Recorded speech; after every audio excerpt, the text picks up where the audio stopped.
So this is our third webinar of the webinar series, Future of Green Peace and Security. And this webinar series is a part of the project We Are the Future, but We Are Here Now, which is supported by European Youth Foundation and Council of Europe. And this our third webinar is gonna be on the women's perspective and queer people's perspective in war.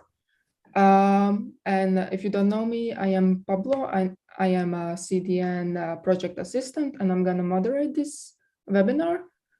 And today, as always, we have two great speakers. One of the speakers is Viktoriia Shvaher, who's gonna talk about women's perspective in war, in occupied territories, and on problems that women refugees face. And our other speaker is Eugenia Seleznova, and she's gonna talk about queer perspective. So before we give floor to our great speakers, I'm gonna introduce you to our webinar structure. So each of the speakers will share their perspective and knowledge on their topic, and each speaker will have about 25 to 30 minutes to present. And after that, we will have time for questions and answers. So keep that in mind, that you will be able to ask questions. So we will have about 20 minutes to ask questions. So yeah, keep that in mind. So I can give word to Viktoriia.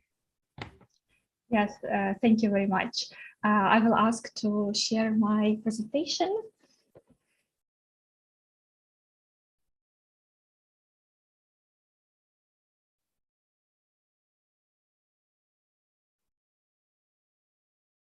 Just a second.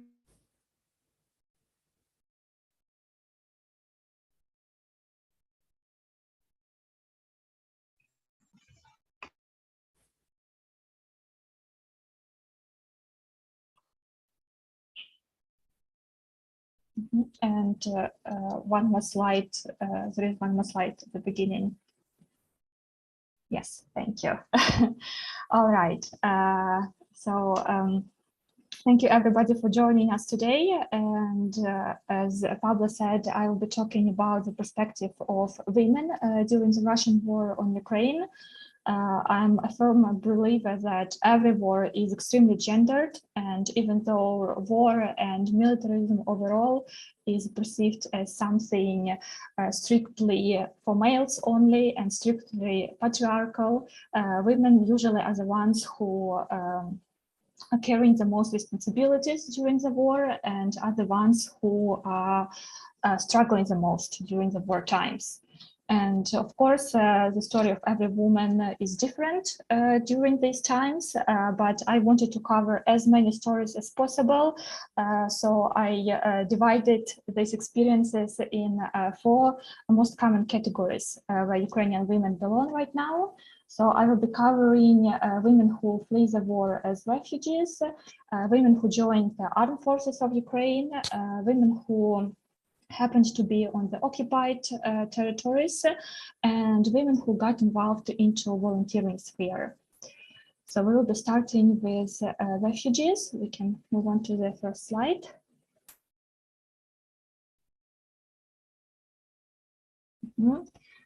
So it is really hard to say how many people exactly left Ukraine because of the Russian invasion, but according to the EU statistics, 4.2 million Ukrainian refugees have registered for the EU temporary protection scheme. So we can assume that this is more or less the number of Ukrainians who are currently staying in one of the European Union countries. This number makes it the largest refugee crisis within the EU since World War II, thus making it very difficult to track every refugee, that every refugee is staying in a safe environment. And actually, since men from age 18 to 60 are not allowed to leave Ukraine in case they need to be drafted, the vast majority of refugees are women with children. And we can imagine that it is hard enough to be a single parent in your own country, and it is obviously much harder to suddenly become a single parent when you are abroad and you actually didn't plan to move abroad, didn't want to move abroad, and you are in a new country without connections, without financial means to help yourself and your children, without private accommodation, and usually without knowledge of the local language.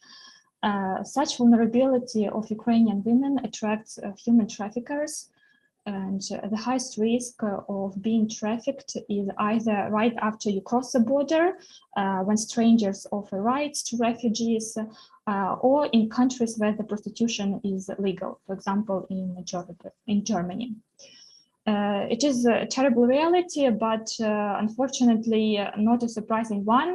This was happening before during other refugee crises. So we can say that most women's organizations and most activists were prepared for such type of activities. And there were different help institutions established from the very first days of the invasion. What is actually being done to prevent women from being trafficked? Usually right now, when you cross the border, women are given different brochures with safety tips, how not to get trafficked. And usually the advice include, don't give your private information to strangers, don't give your passports, don't accept offers, especially very generous offers from strangers. And volunteers who are volunteering at refugee centers, at the railway stations and in the borders are also asked to monitor the environment and to look out for suspicious men who can be preying on women. Besides of risk of being trafficked, refugee women are also in vulnerability to be abused by people who are hosting them. This can be actually common among refugees who went to the UK, because for Ukrainians to go to the UK right now, they need to have a host, local person who is hosting them in their own home. And of course, it's a very generous thing and a kind gesture to take in a refugee, and Ukrainians are grateful for such help, but unfortunately, Ukrainian women can be perceived as the easy victims of labor abuse because of traditional values that we have in Ukrainian society. When many women grow up with ideas that women should be caring, they should be cooking, should be cleaning the home, should look after the children. So a woman who grew up with such beliefs, grew up in such environment, she can easily be trapped in the situation when a person offers her an accommodation, and exchange she's asked to constantly cook, clean, and look after the host's children. Next slide, please.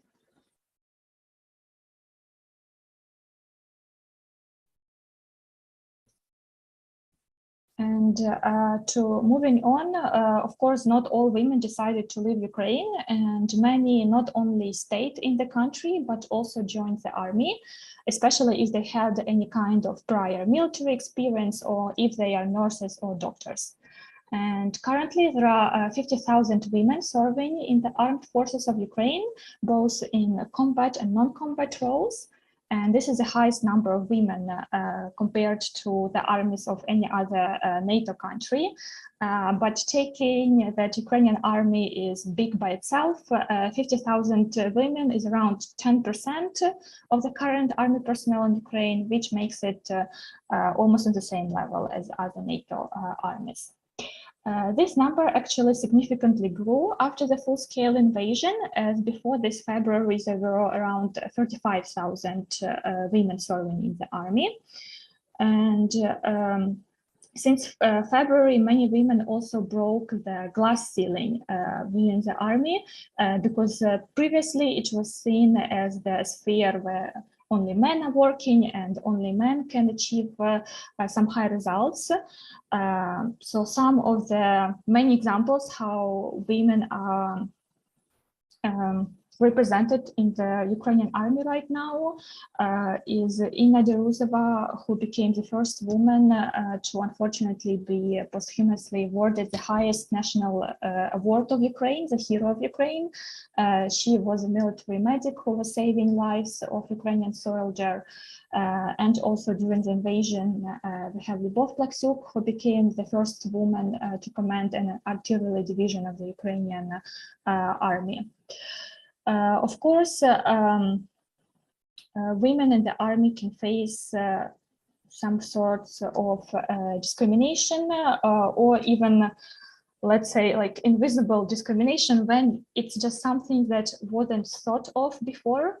For example, women who are serving now in armed forces of Ukraine, they don't have a female uniform.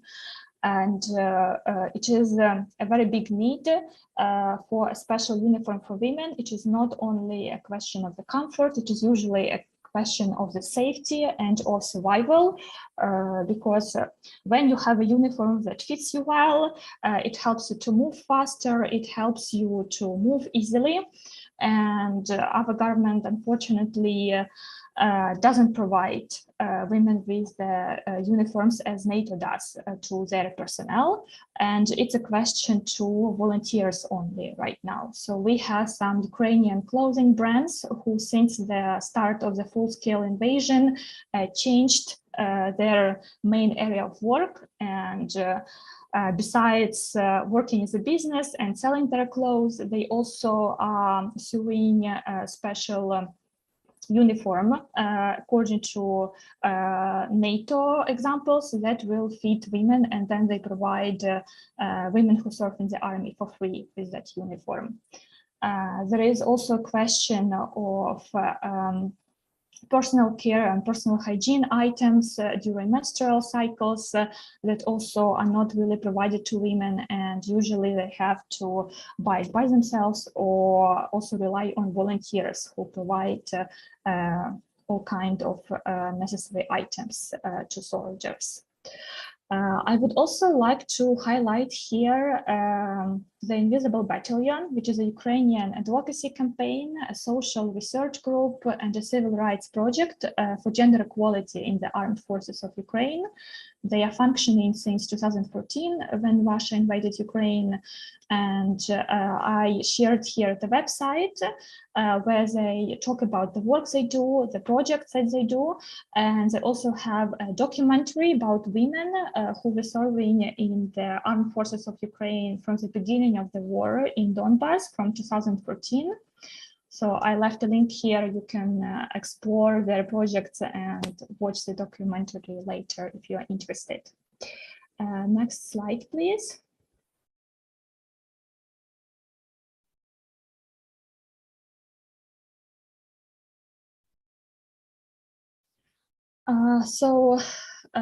Moving to the situation of women who happened to be on the territories that are temporarily occupied by Russia, I put a map here for a better visual understanding of everybody. So you can see Crimea that was legally annexed in 2014, and then a small part of Donbass region was also occupied since 2014, where the war was happening for these 8 years. And then all other colors, both red and blue ones, this is what Russia succeeded to occupy since the beginning of full-scale invasion. And on the 3rd of April this year, 2022, Melinda Simons, who is a British ambassador in Ukraine, called the rape a weapon which Russian army consciously uses in Ukraine. Rape is used as a weapon of war, usually to humiliate and demoralize the victims, and also to assert your power over the victims. Rape is a war crime, which means soldiers who commit it and their commanders are not subjected to amnesty. For 8 years of the Russian-Ukrainian war in Donbass region, thousands of people have suffered from sexual crimes, and messages of public organizations and media speak about forced exposure, gang rapes, sexual slavery, coercion to prostitution, forced sterilization. And all these violent acts, unfortunately, have been used even more often since the beginning of full-scale invasion. when the Ukrainian army liberated Kyiv region. You can see it in blue color on the top of Ukraine, near Kyiv. They evacuated from liberated areas dozens of girls who were in terrible physical and mental health conditions after being constantly raped under the occupation. Ukrainian army also found many condoms and Viagra pills left by Russians, which is a sign that their soldiers were actually planning on raping people before they occupied territories. That was their plan all along. Rape also became one of the proofs that Russians want to commit genocide of Ukrainian nation. Many victims reported that Russian soldiers told them that they would rape them as many times as possible, so they would never want to have sexual relationship again, and therefore would never have children. As of now, the United Nations confirmed more than 100 cases of rape by Russian soldiers, with the age of victims from 4-year-olds to 80-year-olds. But of course, there are still territories that are still occupied, and there is no data, no information from those territories. So it can be expected that the number of cases will rise when we are liberating more of our territories.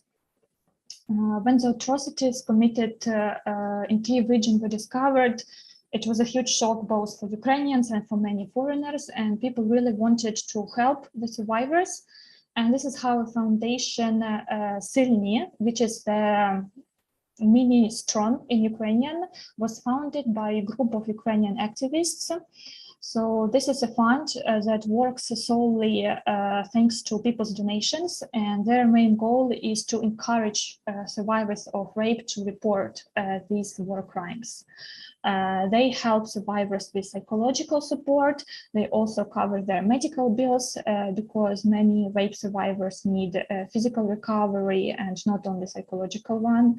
And they also have a team of lawyers who can help people to report rape as a war crime if people are ready to do that. So there is no pressure in this kind of thing.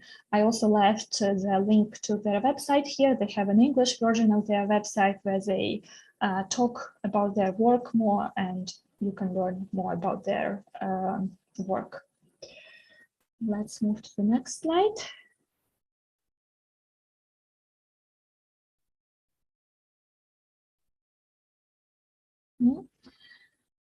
So there are many women who took over volunteering since the beginning of full-scale invasion, because everybody wanted to help in any means possible. And many women thought, okay, I cannot fight, I cannot join the army, but I can help those who need that help. And many volunteering initiatives were established since February. There are women who joined different cooking projects where they cook food for soldiers, they cook food for displaced people. There are women who joined volunteering where they help to get necessary equipment to the army. And also there are women who are helping other women who stayed in Ukraine. Unfortunately, as you know, there are very often blackouts all across Ukraine due to Russian attacks on the critical infrastructure. Therefore, many women who were already in vulnerable positions are now even in worse conditions, where they live without means of survival, where maybe they lost their jobs or they live close to front lines.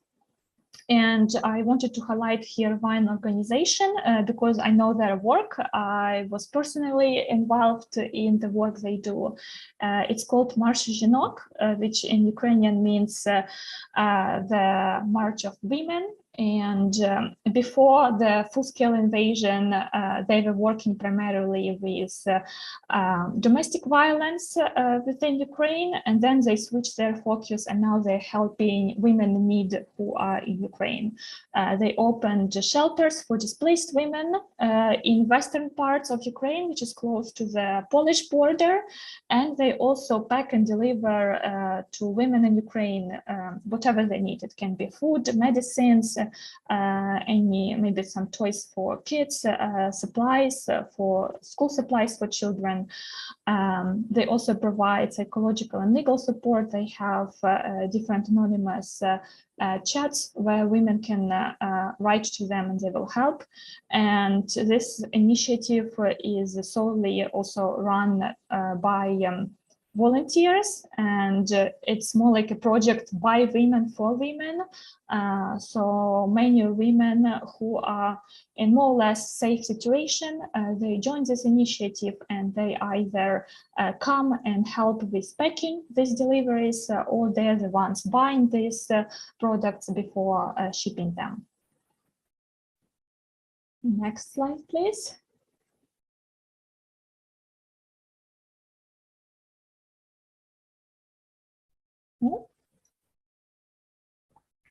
So of course, even though we are facing a lot of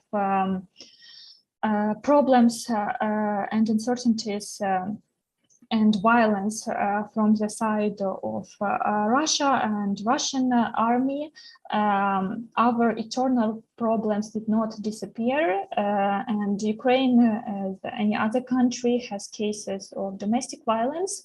And this is why the ratification of the Istanbul Convention was so important, and it was named as a historic victory for women's rights in Ukraine. So what is the Istanbul Convention? It is the most far-reaching international treaty that is specifically designed to tackle violence against women and domestic violence. It sets out minimum standards for governments in Europe on prevention, protection, and prosecution of violence against women and domestic violence. Ukraine signed this convention way back in 2011, and we're trying to ratify it all these years, and it never happened. And then on June 20, our parliament finally passed a bill ratifying the convention, and recently on the November 1st, it entered into the force, which means that now Ukraine is the 36th country in the world to ratify this convention.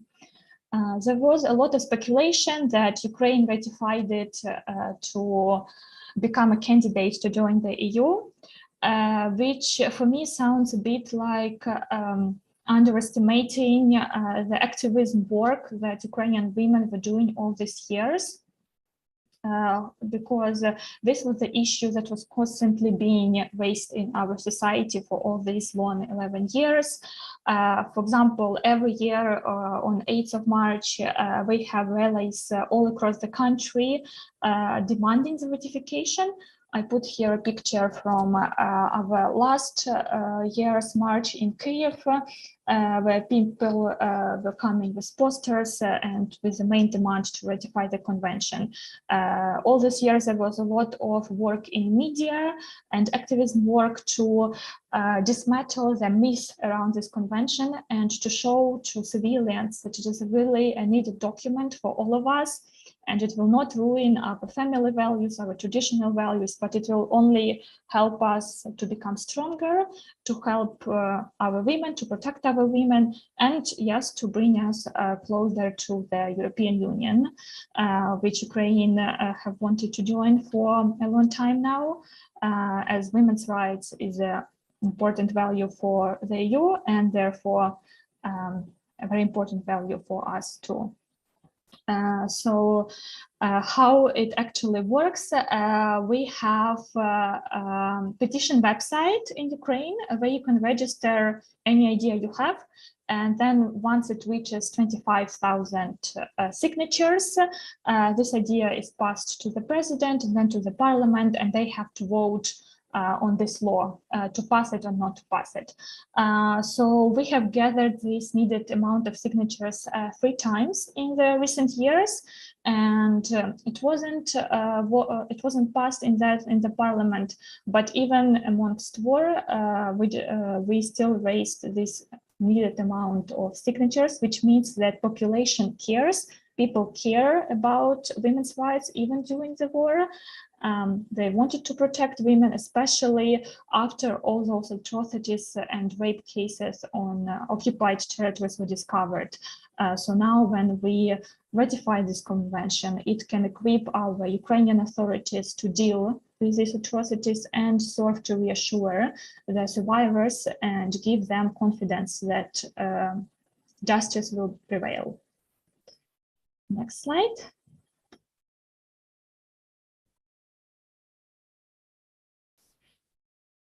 So Ukrainian feminists relied heavily on the support of Western feminists at the beginning of the full-scale invasion, but unfortunately there were some highly problematic statements but by various participants and groups of the mostly Western feminist movement.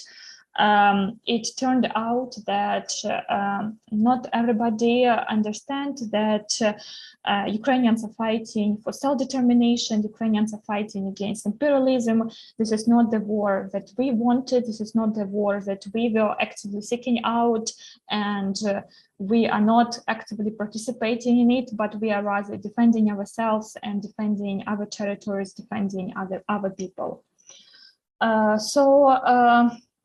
To talk explicitly about what happened, there was an anti-war statement signed by 150 people, which is called Against the War, and it was published in the beginning of spring when the full-scale invasion has just begun. And the main idea of that statement was that the West should stop giving weapons to Ukraine, and then the war will be stopped. That statement was signed only by Western activists, and not a single Ukrainian person signed it, and not a single Ukrainian person was consulted before it was published. And therefore, in response, Ukrainian left feminists published their manifesto, trying to get as much support as possible from the international feminist community. I put here short parts of their manifesto, and they wrote it to represent voices of Ukrainian feminists, and with the hope that they will be heard in the international arena. And overall, this manifesto criticizes the position taken by many on the feminist movement globally, which is the Ukrainian society should not resist, or that feminists should have nothing to do with war, because war is a product of patriarchy. Unfortunately, this is a position that people can have when they are in safety, and Ukrainians do not have the luxury to be pacifists, and we are promoting the idea that nothing should be talked about Ukraine and nothing should be decided on Ukraine without Ukrainians. And actually my colleague Eugenia, she will expand more on the idea that no weapons does not mean no war in her part, and I am passing this presentation to her.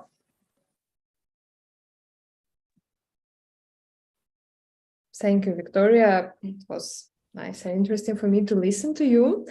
And shall we have another presentation shared for now? Okay, while we are connecting to my presentation, I will tell a little bit about myself. My name is Eugenia, I'm from Ukraine, and prior to the full-scale invasion, I was working as a journalist, editor, I was doing all kinds of communication, public relations stuff, and since 2017, a big deal of my journalism and writing was dedicated to LGBTQ+ issues, queer issues. But soon after February 24th, when Russia attacked all the big Ukrainian cities, and including my home city, my partner and I, we left the country, and now I've been in Vienna for almost 9 months. And I was lucky enough to enter Central European University, where I continued studying queerness and queer theory on the Gender Studies department. And that's what I'll be talking about today. And as an emerging queer theorist, I will be talking a lot from very personal perspective, because I cannot see the way how can it be told non-personal. And yes, I'd like to talk to you about, in addition to what Viktoriia already has told about some queer perspectives of this war, how war did change the life of queer Ukrainians. But before we proceed, I would like you to ask yourself several questions. And I would like you to answer the last one in chat if you feel so. Can we please have the next slide? First, I'd like to ask you if you actually know any queer Ukrainian. Second, I'd like to ask you, when you hear queer Ukrainian, what actually comes to your mind? What is your image of a queer Ukrainian? And the last question, and you can answer it in the chat as well, in your opinion, what is the main issue, the main problem for queer Ukrainians? We'll have like several seconds to think about it. If anyone feels so, you can also, I think, speak a little bit. Turn on your microphone and speak.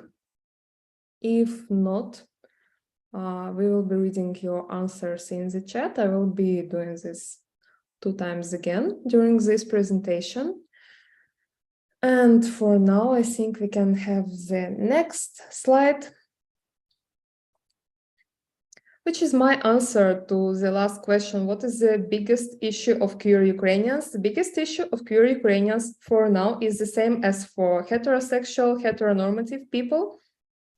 And it is that Russia actually tries to invade our country, destroy our country, recolonize us, because we were colonized by Russia for quite a long period, as when it was in the form of Russian Empire, when it was in the form of Soviet Union.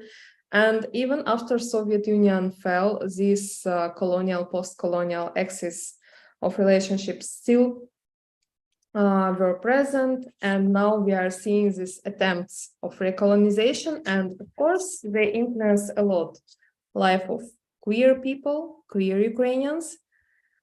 And I'd like to ask to proceed to the next slide.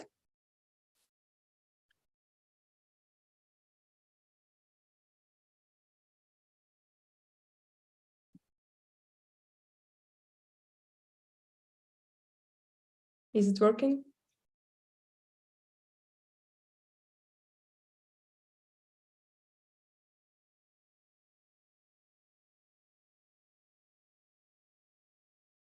Okay, so you'll have for several seconds, I think, more to watch these photos.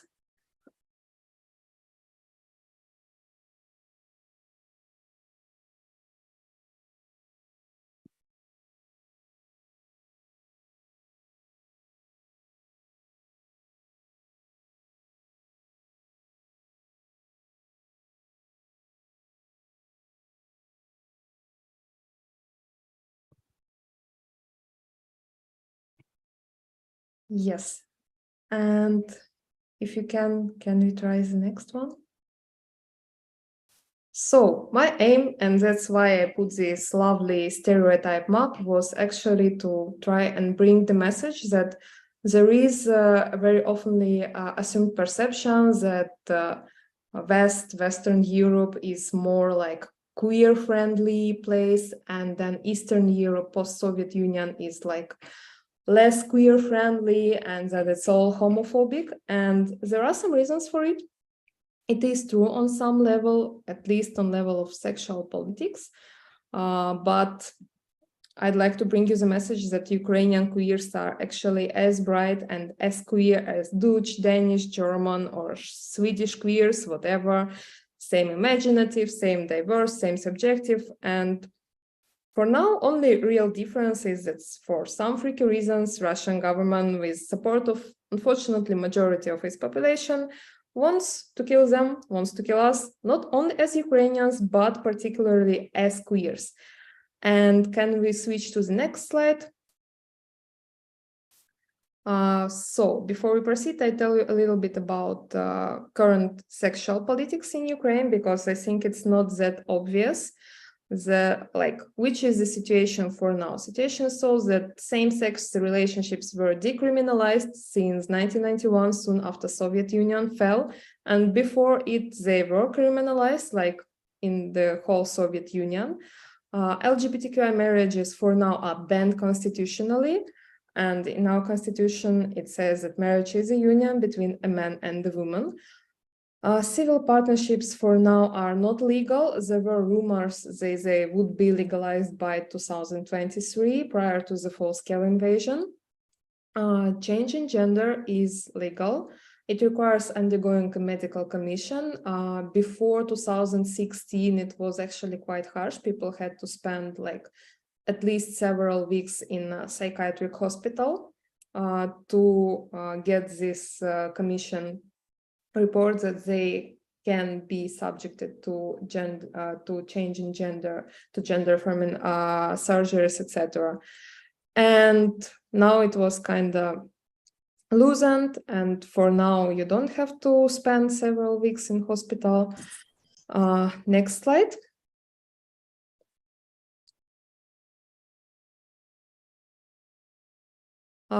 Adoption is actually not legal for same-sex couples, as same-sex couples are not legal themselves. Blood donation is legal since 2016. Military service is legal for lesbian, gay, and bisexual people. Not so easy for trans people, but there are military servants who are doing this after going into stealth. Anti-discrimination laws, we actually have this norm of that SOGI-based employment discrimination was banned in 2015. But for now, we don't have such thing as sexual orientation and gender identity-based hate crimes in our legal code. And conversion therapy is not banned for now. And can we please proceed to the next slide?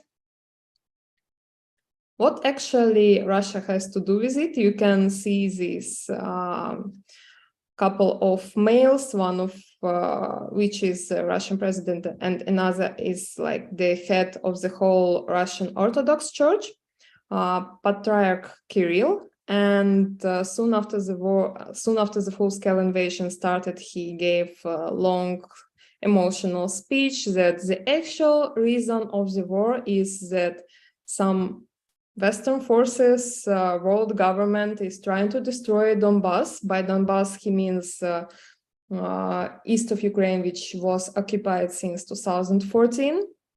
And he claimed that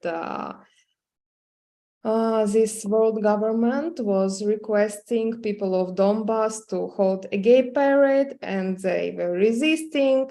And that's why the full-scale invasion actually started, because Russia needed to defend the right of people of Donbass to stay heterosexual and not hold the gay parades.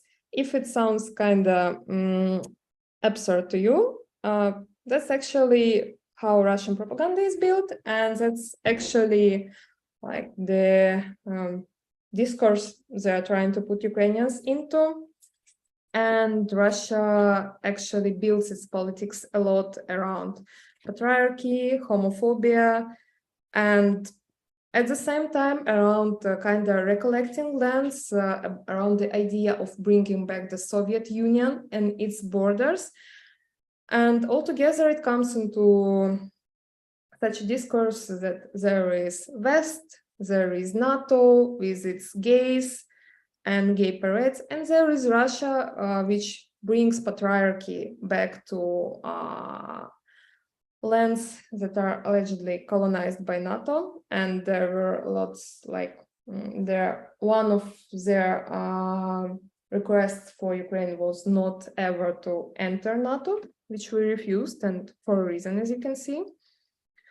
So can we proceed to next one? Russian politics are actually quite centered both around ideas of NATO and Ukraine wanted to become a part of NATO, and around ideas of gender confusion. For example, I think it was in October, during his speech on occasion of so-called annexation of occupied Ukrainian regions, part of them are liberated by now. Putin was speaking a lot about how Russia doesn't need to have, instead of a mom and a dad, a parent number one, parent number two, parent number three. There was a mem reaction, as you can see on these photos. The texts in Cyrillics are basically saying parent number 1 and parent number 2 and parent number 3. So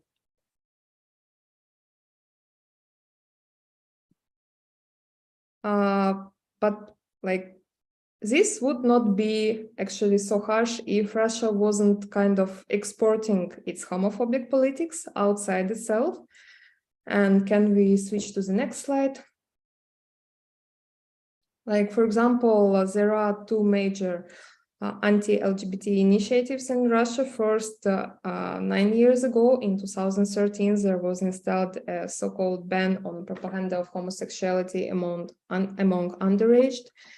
And now, like very recently, a few weeks ago, they introduced a total ban on any propaganda of non-traditional values, which means that all the LGBT organizations are banned. Any non-negative representation of LGBT people in media, art, literature, wherever is banned, and people are risking to get fines or even to be imprisoned for it. And we actually have like some mirroring initiatives in Ukraine from pro-Russian politicians. You can see the dates, like bills on same propaganda of ban of propaganda of homosexuality among underage was introduced in different years. None of them was accepted. The first bill spent pending like several years, and then it was like swept away. And bills that were introduced in 2020, 2021 by one and the same politician were again, like they were not accepted, but there is actually a big deal of pro-Russian politicians who are trying to bring these ideas of homophobia, of traditionality, of patriarchy, and even so they of course claim themselves to be patriotic, to be like wishing the best for Ukraine, but they are mirroring all the same propaganda narratives. And not only political discourses are somehow being exported, but also far-right activists. Trigger warning for next slide, there is a visual depiction of humiliation of queer people. Here you can see, we can switch.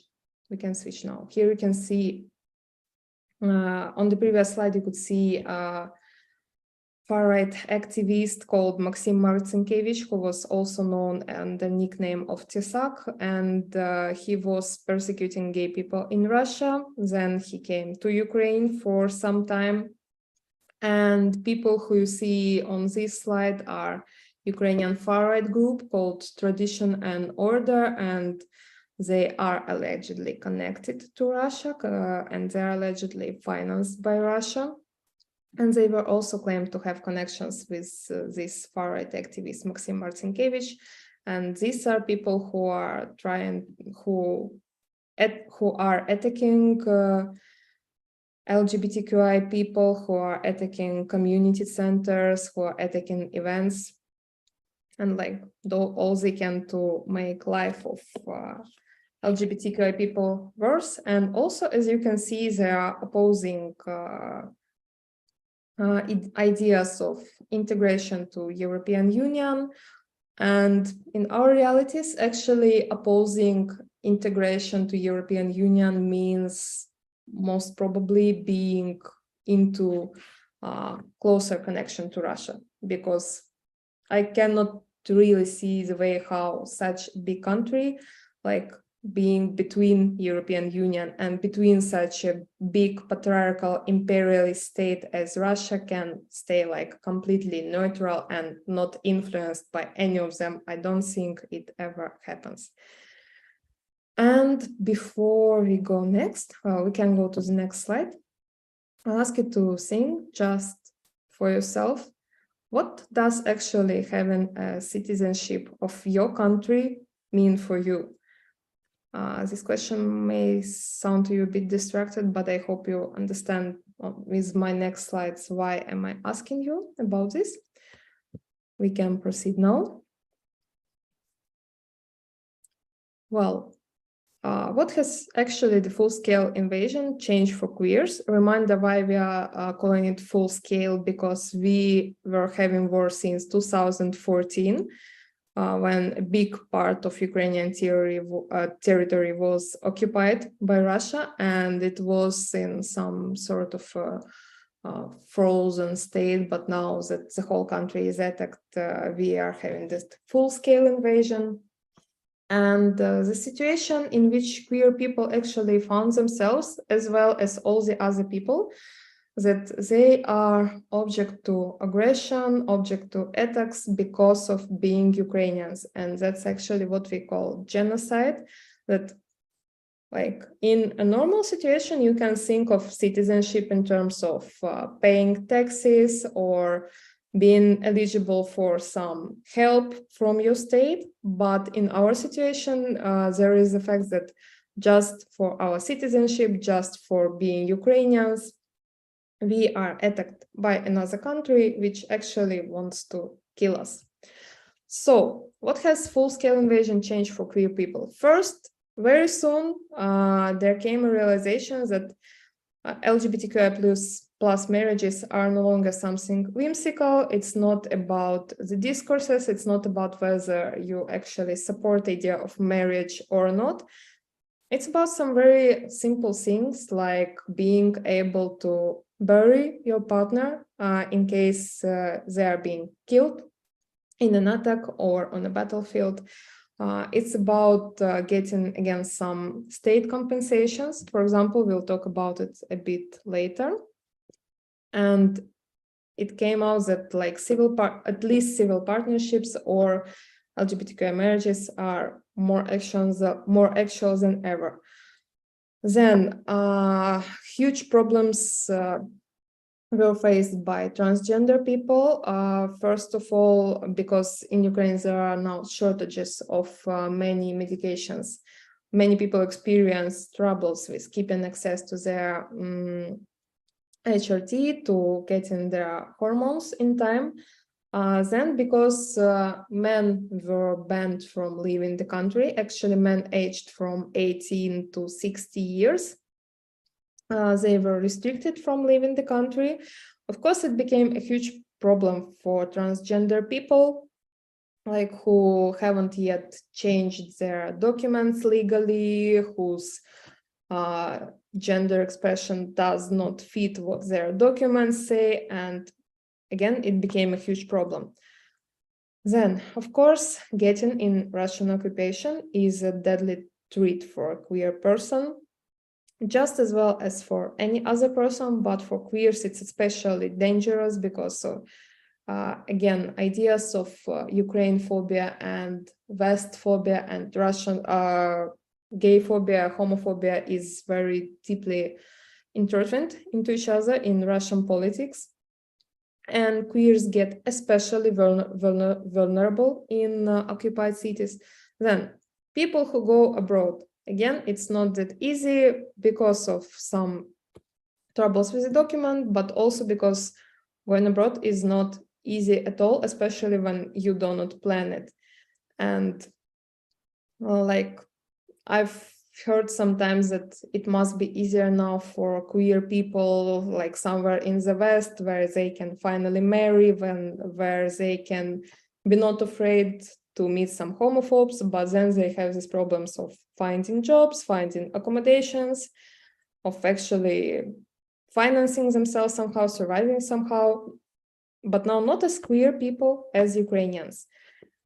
And another problem is that many people had to go back to their hostile, non-accepting families to escape occupation, for example, or because of unemployment, and like they had, for example, no more money to rent apartments in some bigger cities, and they had to go back.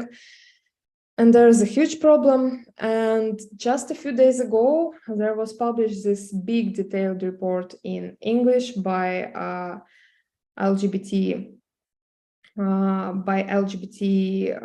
Human Rights Center Nash Svit, where you can read more about all the issues of LGBTQI people in Ukraine. I'll be sending now a link. So, and next slide contains very explicit content. There is actually, you can maybe see trigger warning. It's about sexual violence, it's legal detainment, homophobia, and it will be a text, and I will not read it. If you feel it is sensitive for you, then please, it's perfectly time, I don't know, to check your phone, check something else. Just don't look at it, don't read. And I will tell you when we proceed to the next slide. So I think we can go on. These are actually excerpts, cases from this report about LGBTQI and war. It's about what was happening to queer people in territories occupied by Russia. And on the photo, you can see what remains from a queer community center in Mariupol, which is occupied now as well. And this is a photo who was made by someone anonymous and sent to the activists. And generally, situation with queer people on occupied territories is so that for now, we do not have much information. We do not have any photos, nothing, because it's, again, deadly dangerous to try and communicate to someone who is like outside the occupation. And most evidences of Russian war crimes we are getting actually when our army liberates the cities. While cities are in occupation, like, it's very hard to find out what actually goes on there.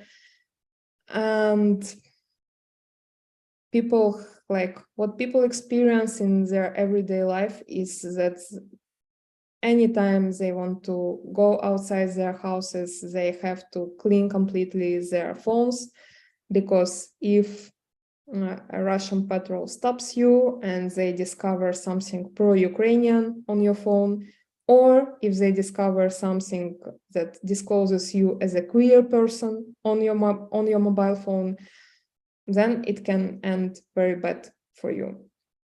And this is actually what's going on. So yes, for people who are on Ukraine-controlled territories, which are happily like the majority of territories, things also sometimes do not go that simply. There is still some homophobia, like there can occur some homophobia on the streets, there can occur some homophobia in organizations, but nothing similar to what goes on occupied territories ever happens there. Okay, I think we can proceed now. I'll try to speak a little bit faster so we finish on time. We can switch to the next slide.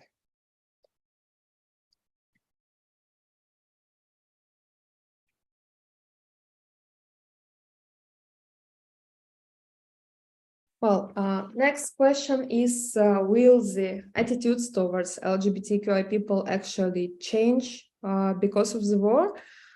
And I can tell you that for the first weeks,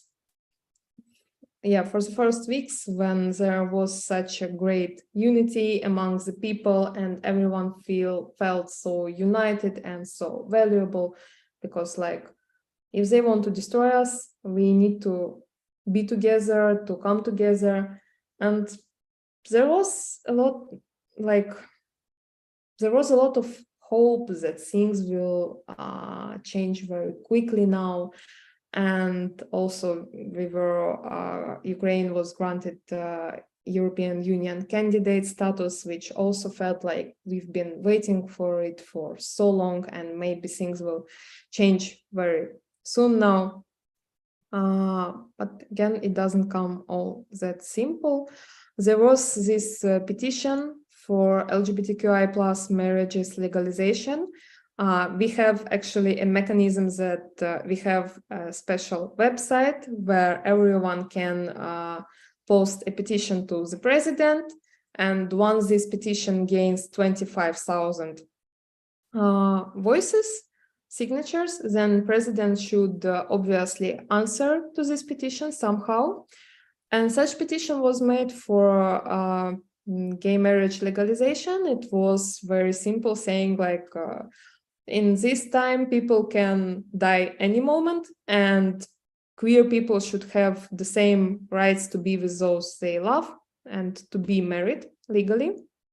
This petition gained necessary signatures like very fast in several weeks, but and the president responded it, but the problem is that, again, ban on LGBTQI marriages is written in our constitution, and constitution cannot be changed during the war. So the answer was that government will work on civil partnerships and try to do it soon. But again, for now, we don't have it. And again, we were granted the EU candidate status, which doesn't mean that now automatically we will have all the necessary anti-discrimination laws and gay marriages will be approved. But we are waiting for some laws improvement. And we can proceed to the next slide. And I have, again, a question for you, like, given all I've told you, I ask you to think if it was your country and a war like this would have started in your country. I know you might be tired of being asked to imagine if this was in your country, but then again, what would you do? Like, what would be your choice? Because, like, someone might have said that we have lots of choices because of this temporary shelter, a European Union directive, and because all the countries, like many countries, are accepting Ukrainian refugees now in simplified way, and it's actually easier than for refugees from other countries, which is also like questionable. Why don't we make it so? Why don't we make it that simple for refugees from every country?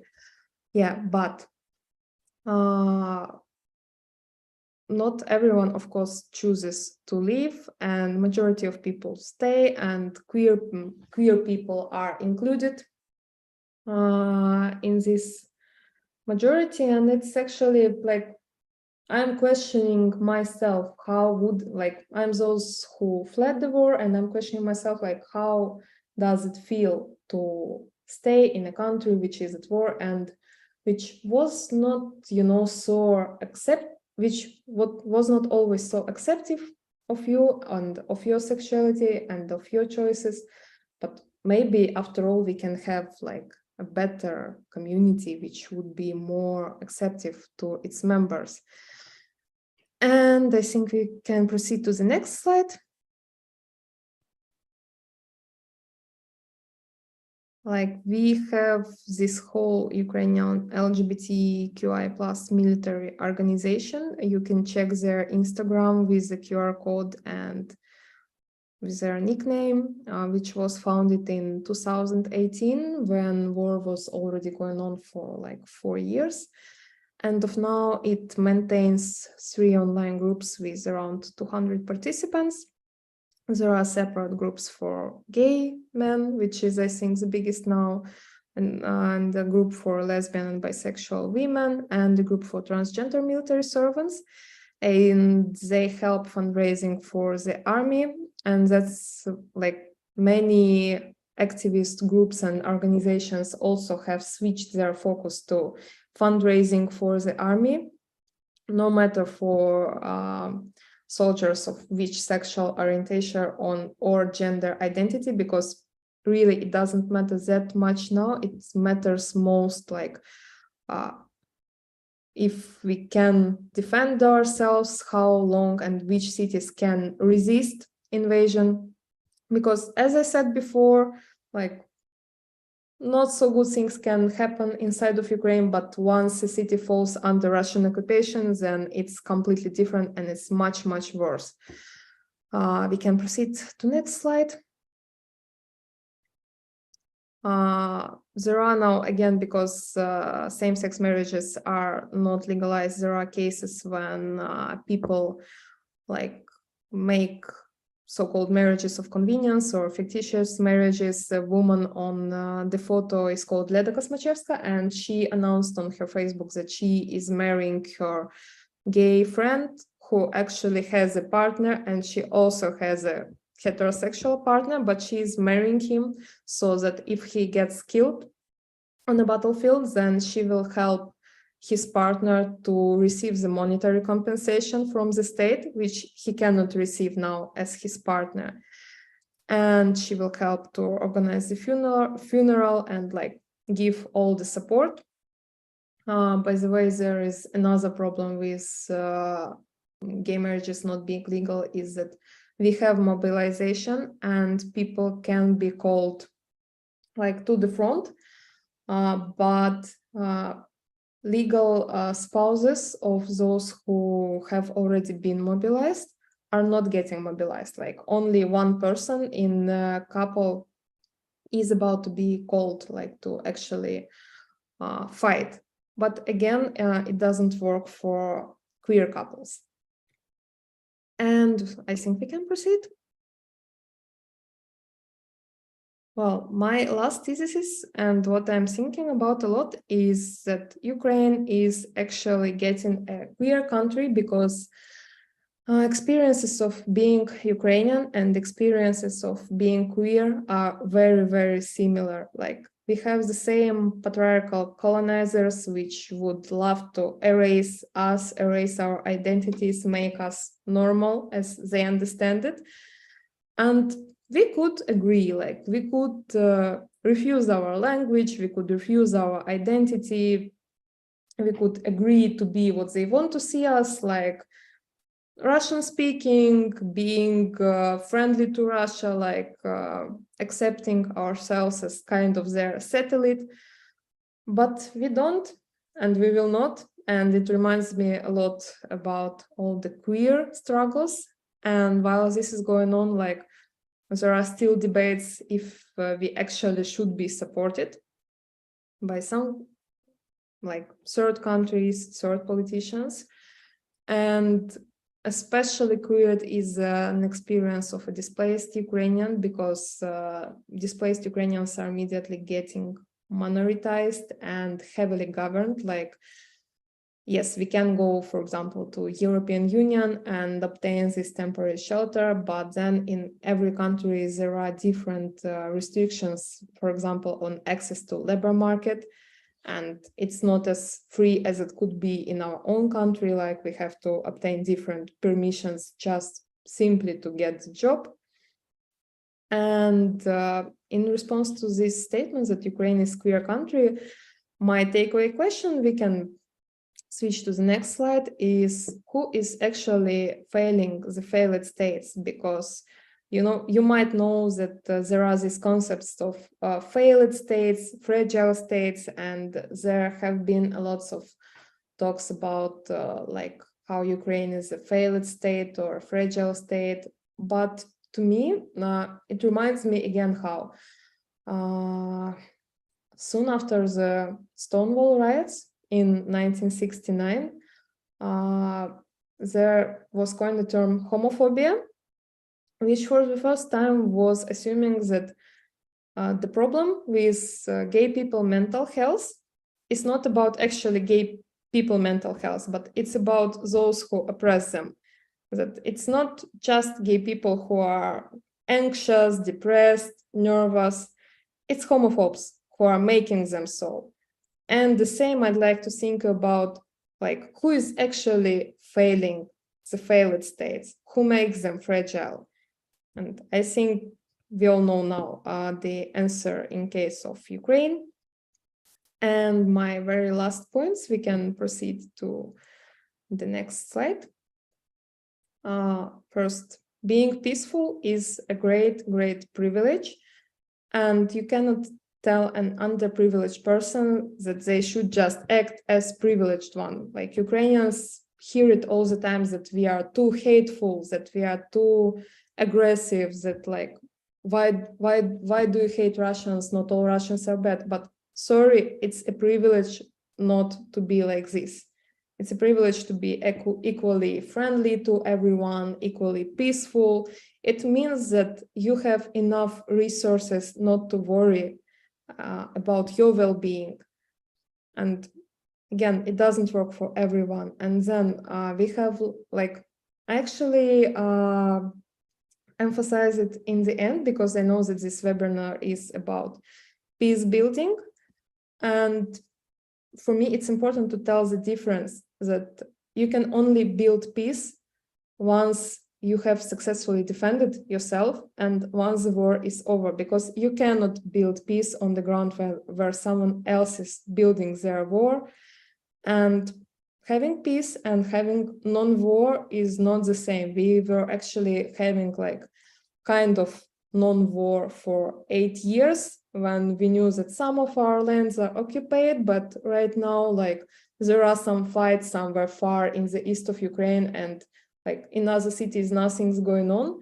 But then you like, if you accept to have non-war, you should be ready that it switches to a war any moment. And actually, I see relationships of Ukraine and Russia as very, very abusive relationships. And like in abusive relationships, there can be some relatively peaceful periods, but again, abuser always goes wild at some point. So like you have to think for yourself if you want to keep being in these abusive relationships or if you want to end this.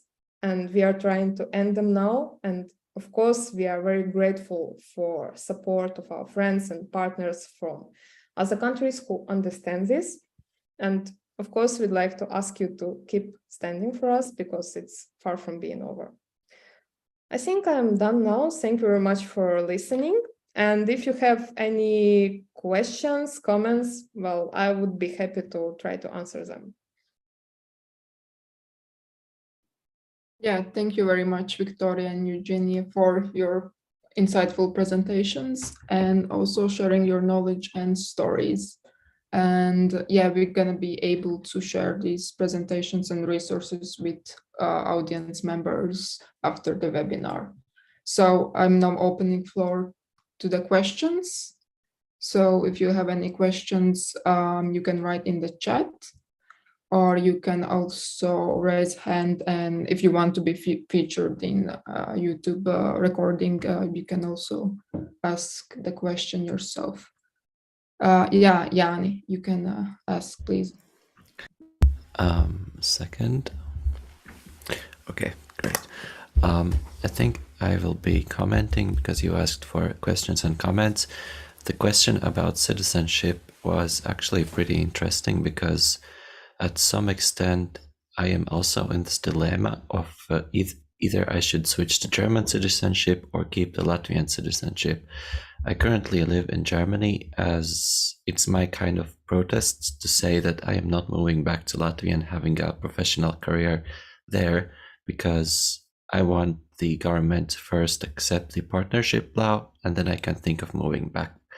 And now they said that the military training will be mandatory and people will be selected randomly.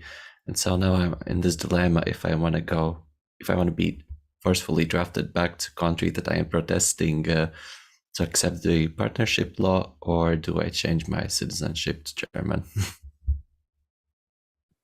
Yeah, I can relate. It really means a lot, and all this topic of sexual citizenship is a big deal in queer theories as well, because again, for heterosexual people, citizenship might be only about paying taxes and getting welfares, but for queer people, it's sure completely different. And when situation changes from the normal, like it happens in Ukraine, it influenced heterosexual people as well. Like, for example, with men who are not allowed to leave the country, and especially, again, queer people felt vulnerable, like trans people. Thank you, Eugenia, for an answer. Is there any other questions from audience? Yeah, Gio. Yes, changing role from technical to not technical. Liz, I have a question. I saw a few months ago, I'm going to lower my hand. A few months ago, there was a discussion again about the partnership law in Ukraine, that it could be again discussed by the parliament and the president. Is there any updates for that? And how do you see that process being at all happening while there's still war going on? And what is your take regarding the civil partnership law in Ukraine? That I think there was enough signatures gathered so that the government has to react on this. Well, the president actually reacted to this petition, telling that marriages is not possible now. We can think about it after the war when we can change constitution again. And he told that I can't remember the word in English. He told the government to start doing the bill, start processing a law which could be then taken into force. And they are promising this to happen somewhere in 2023, which is next year. From what I see, queer community is very frustrated about it because, again, it's war and queer soldiers are dying every day defending the country, and their partners cannot even get this so-called monetary compensations, which doesn't for sure make you any kind of happy again with your life, but still it's something. And as I mentioned, some people are doing fictitious marriages between each other, for example, lesbian soldiers marrying gay soldiers and agreeing that they would, in case of something, they would take care of each other's partners. Well, I can say I am really optimistic about it, and I'm the one who thinks that actually gay marriages are what we should really aim for, because I'm kind of afraid that if now we agree for civil partnerships, then we will be stuck in the civil partnerships for decades further on. And it can again create some problems, for some countries may not be recognizing civil partnerships and marriages as same level. And yeah, so I would say it's good that they are doing it, or at least saying they're doing it, but I want to see the results first.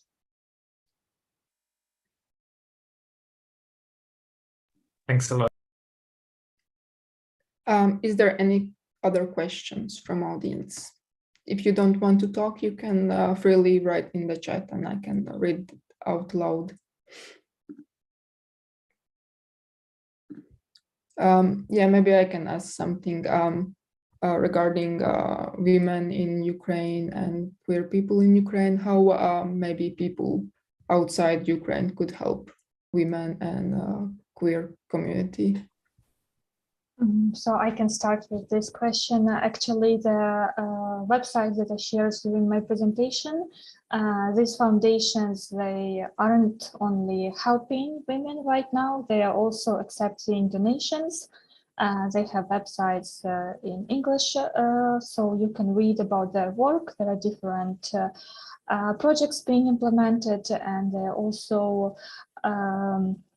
sharing the results, sharing pictures of women that are helping, and they have different ways you can donate. I think you can also just send a shipment if you prefer that option to a financial one. Yeah, and these organizations, they're trustworthy. I share them because I personally donate to them, I personally trust them, and I actually worked for one of them. So I can ensure that this is a reliable way to help Ukrainian women right now. Well, I would answer this that as for now, there is if you want to help Ukrainian women and queer people, you should try to help all Ukrainians. How could you do this? first of all, express your political positions and give your local politicians an electoral request on supporting Ukraine, because many politicians are now claiming that like people are tired, prices are going high, blah, blah, blah, all this stuff. And it's in your power to try and stop it, or at least to oppose it and express the opposite opinion and explain people that it's not price rocketing due to situation in Ukraine. It's happening because of Russian-Ukrainian war, and these are completely different things. And if you want to help like more locally, from my perspective, the biggest problem for Ukrainian refugees outside of Ukraine is getting a decent job. And if you have a job opportunity, you can try and pass it to Ukrainians.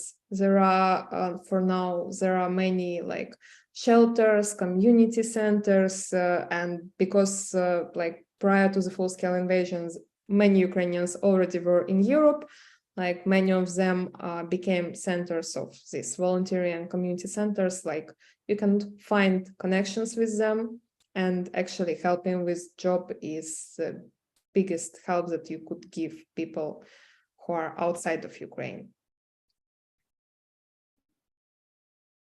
Yeah, thank you very much for your answers. If there are no any questions, then maybe there are other things, the last words maybe you want to share with the audience before we go and close the webinar. Yeah, then I can start with the closing remarks. Yeah, I'll just follow up on what Eugenia said, that your support doesn't have to be monetary, doesn't have to be financial. It can be local support of different protests that I'm sure are happening in any city and country where you're coming from. It can be just raising awareness and talking to people actually about that. Using correct vocabulary, saying things like Russian war on Ukraine and not saying like Ukrainian situation or because of Ukraine. There is a question, so I think I can answer that too. How victim blaming problem can be explained now in the dimension of Russian sexual violence and also regarding Ukraine as a victim country. Yeah, here I agree with Eugenia a lot, that I see relationships between Ukraine and Russia the same way as there are relationships between abusive partner, usually a husband, to his wife. So when Russia is telling us that you will be safer with us and you just have to stop fighting and you have to give up and we will stop killing you, we will stop destroying your country. But that doesn't work that way. That just means staying again in abusive relationships and agreeing to be abused more. And in terms of the scale of sexual violence that Russian army committed, I don't see any way back to that, because when you purposely do that, and that was done on purpose because it's such a huge scale and there are proofs that it was done on purpose with the idea of genociding Ukrainian nation, then I think we are working in that victim blaming that we had in Ukrainian society too, and we are actually getting rid of that, that victim is not the one to blame, because Ukrainians are now understanding that they are not the ones to be blamed for all the atrocities that Russian side is committing. So I hope that in the long run, it will help to transform our society to a more just society where everybody is valued, where women are protected, where queer people are protected, and where human life is actually the highest value that we have.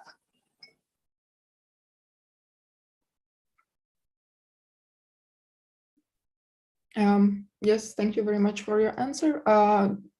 So do you have some closing words, Eugenia? Well, my closing word would be like, just as in case with queer people, if you are talking to someone who is from Ukraine, do not assume, try not to universalize, essentialize, instead better ask and listen to a person, and that would also be like a great deal from yours. Yes, thank you very much again for coming and sharing your insights and your expertise. And we're gonna share resources to your emails and in the CDN chat as well. So you can visit all the links that were mentioned in this webinar. And also follow our CDN news chat to get information on the next webinar. So thanks again for coming. It was very insightful, and see you around, see you in chats, and see you on